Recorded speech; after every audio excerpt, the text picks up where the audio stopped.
Müəllimlər və abituriyentlər, söz verdiyim kimi Gəray Aşırovun Möhtəşəm 26 sınaq kitabından sınaq 2, sual nömrə 17 ilə davam edirik video izahlarımıza.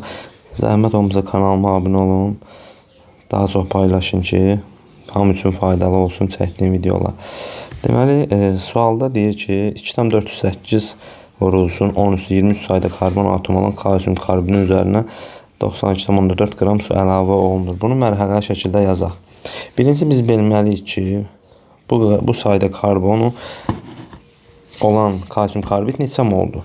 2,408-i bölürük 6,2-yə eləyir 0,4 mol karbon. Deməli, 0,4 mol karbon 0,2 mol kalsium karbiddə var. Və üzərinə su gəlir. Ona reaksiyanı yazırıq. Kalsium karbid plus su alınır buradan kalsium hidroksid və asetilin.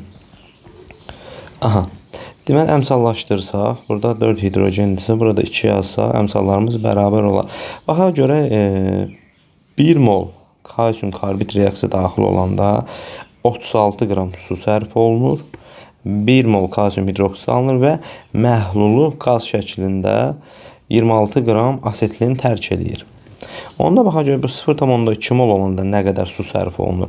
1 moluna 36 qramsa 0,2 moluna 7,2 qram. Bunu fərqli rüsqa ilə yazaq. 7,2 qram su sərf olundu. 1 molundan 1 mol kalsium hidroksid alınsa 0,2 molundan da 0,2 mol. Və 1 molundan 26 qramsa 0,2 molundan da 5,2 qram qaz məhlulu tərk eləyəsidir. İndi biz baxa görə bizim yekunda hələ ki bu mərhələdən sonra məhlulumuzun kütləsi nə qədər olur? Əvvəl bizim məhlulumuzda var idi 0,2 mol kalsium karbid. Bu eləyir 64-ü bıraq 0,2-yə. Bu eləyir 12,8 qram kalsium karbid və 92,4 qramda su var idi. Bunların cəmi eləyir 105,2 qram əvvəl.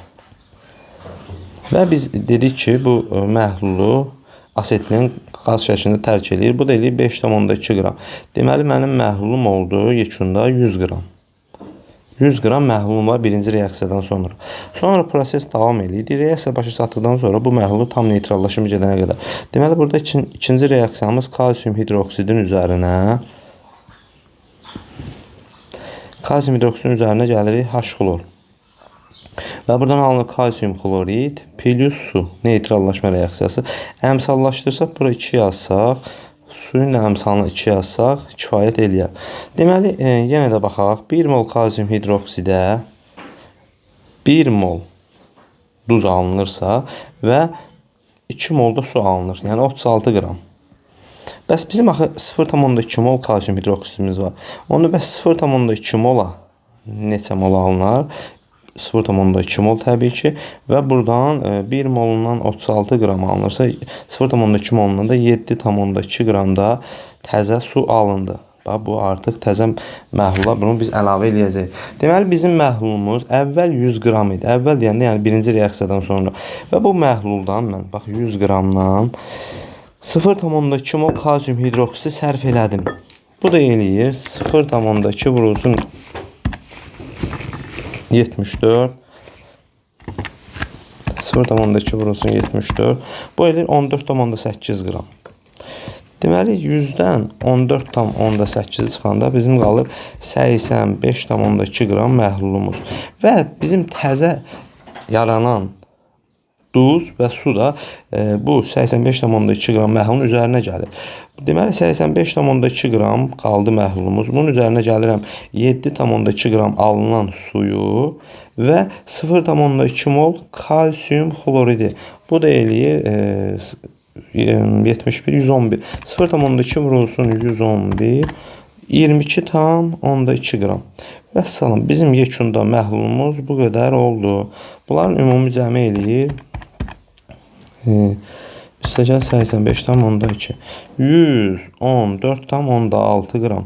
Deyir, bu məhlulda duzun kütlə payını hesabla.